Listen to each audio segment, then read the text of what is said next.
Hello students, good afternoon. Welcome back to Tapovan group of school English medium.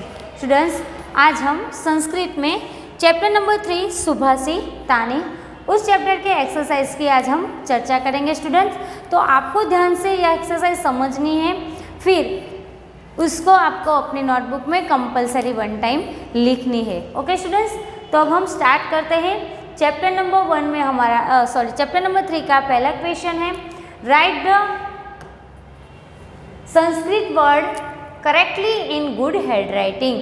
तो यहाँ पे कुछ ऐसे वर्ड्स मैं आपको लिख के दूंगी जिसको आपको कॉपी करके सेम टू सेम करेक्ट लिखना है। ओके स्टूडेंट्स, तो पहला है जल अनम। क्या है? जल अनम। तो बिल्कुल वैसे ही लिखना है, जल अनम। फिर दूसरा है पाषाण खंडेषु। क्या आया है? पाषाण खंडेषु। तो बस बिल्कुल वैसे ही लिखना है, पाषाण खंडेषु।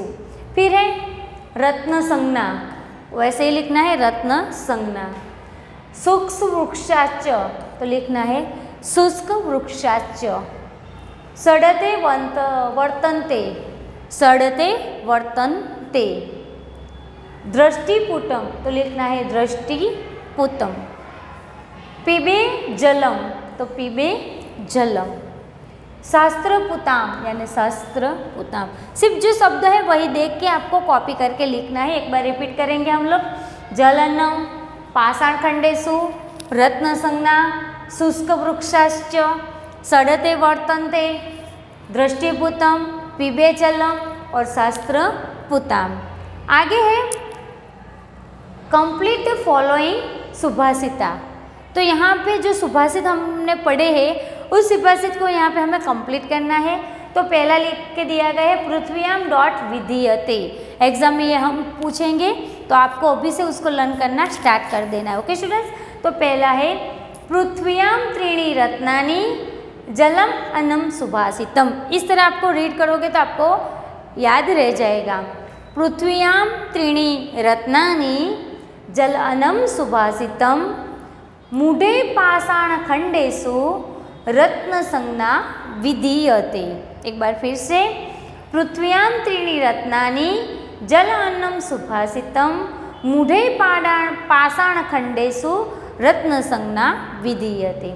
दूसरा है उद्यमः डॉट सहाय कृत।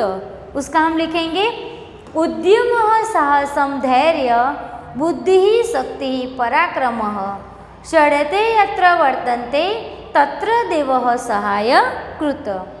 उद्यमः साहसं धैर्य बुद्धिः शक्तिः पराक्रमः षडते यत्र वर्तन्ते तत्र देव सहाय कृत।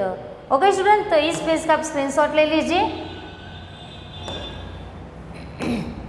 आगे है तीसरा श्लोक यानी कि सुभाषित, उद्यमेन डॉट मुखे मृगाः।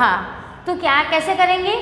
उद्यम में ही सिद्ध्यन्ति कार्याणि न मनोरथे ही नहि सुप्तस्य सिंहस्य प्रविशन्ति मुखे मृगाः। फिर से, उद्यम में ही सिद्ध्यन्ति कार्याणि न मनोरथे ही नहि सुप्तस्य सिंहस्य प्रविशन्ति मुखे मृगाः। आगे फिलिंग द ब्लैंक्स। तो यहाँ पे कुछ ब्रैकेट में हमें उत्तर दिए गए हैं, उसको यूज करके हमें ये फिलिंग द ब्लैंक्स कंप्लीट करनी है। पहला है नमन्ति ब्लैंक वृक्षाः। तो क्या उत्तर आएगा? नमन्ति फलिनो वृक्षाः। Okay students. दूसरा, सुप्तस्य सिंहस्य मुखे खाली जगह न प्रविशन्ति, तो उत्तर में आएगा मृगाः।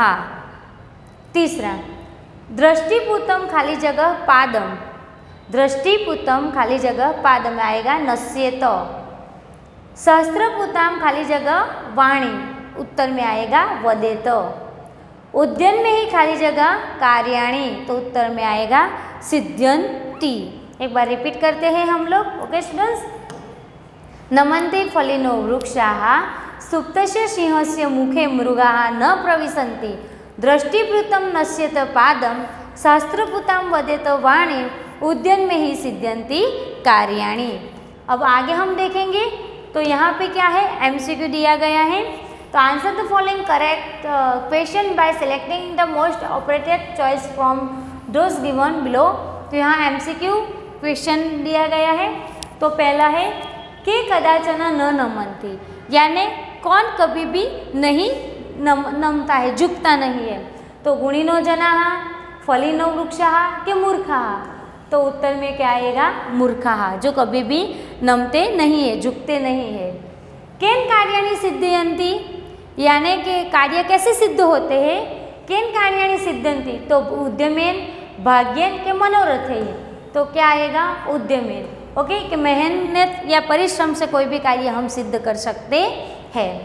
कीदृशं जलं पिबत, कीदृशं जलं पिबेत, तो दृष्टिपूतम, वस्त्रपूतम के मनपूतम, तो जल को कैसे करेंगे? मैंने बताया था कि वस्त्रों से जो क्लीन किया गया हुआ पानी हमें पीना चाहिए, तो उत्तर में क्या आएगा? ब, वस्त्रपूतम। ऐसे आपको ये याद रखना है। ओके, तो कदाचन न नमन्ति यानी कि मूर्खाः, केन कार्याणि सिद्धन्ति, उद्यमेन, कीदृशं जलं पिबत, वस्त्रपूतम। आगे है following example and change the from the words, तो यहाँ पे वृक्ष का वृक्षाः, जिसको हम बोलते हैं ना एक वचन का हमें बहुवचन करना होता है एक, तो वैसे ही यह प्रश्न दिया गया है।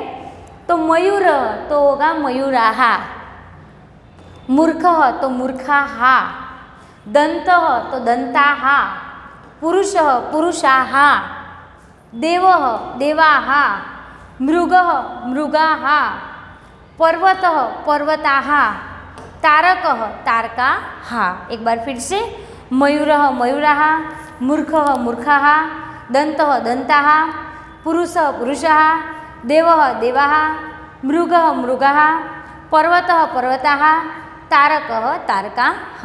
ओके, तो इसका स्क्रीनशॉट ले लीजिए। अब हम देखेंगे answer the each of the following question in one sentence in Sanskrit. तो यहाँ पे हमें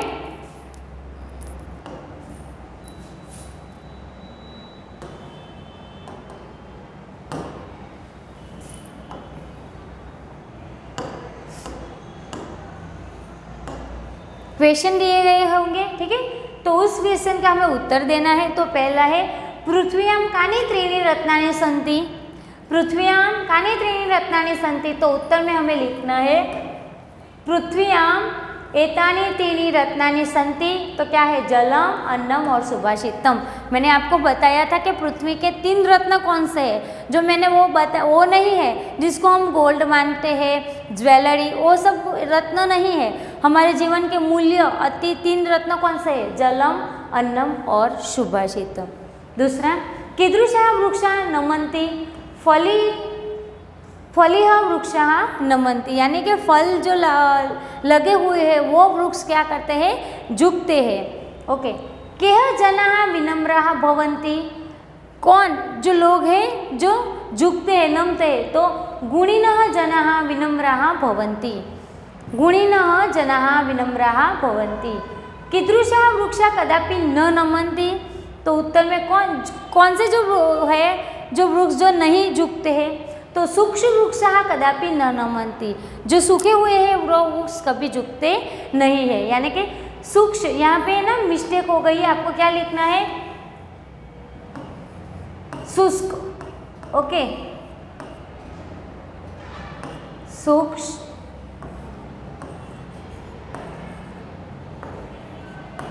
वृक्षः, शुष्क वृक्षः कदापि न नमन्ति। मनुष्य कीदृशी वाणी वदेत, मनुष्य को कैसी वाणी बोलनी चाहिए? तो मनुष्य शास्त्रपुतां वाणी वदेत, मनुष्य शास्त्रपुतां वाणी वदेत। तो इस तरह आपको क्वेश्चन आंसर कंप्लीट करना है। ओके स्टूडेंट्स, तो आज एक्सरसाइज में मैंने जो आपको पढ़ाया है वो आपको सुंदर अक्षरों में 1 टाइम लिखना है, ठीक है स्टूडेंट्स, और हर रोज़ एक्सरसाइज जो है वो आपको लर्न करते रहना है। Thank you.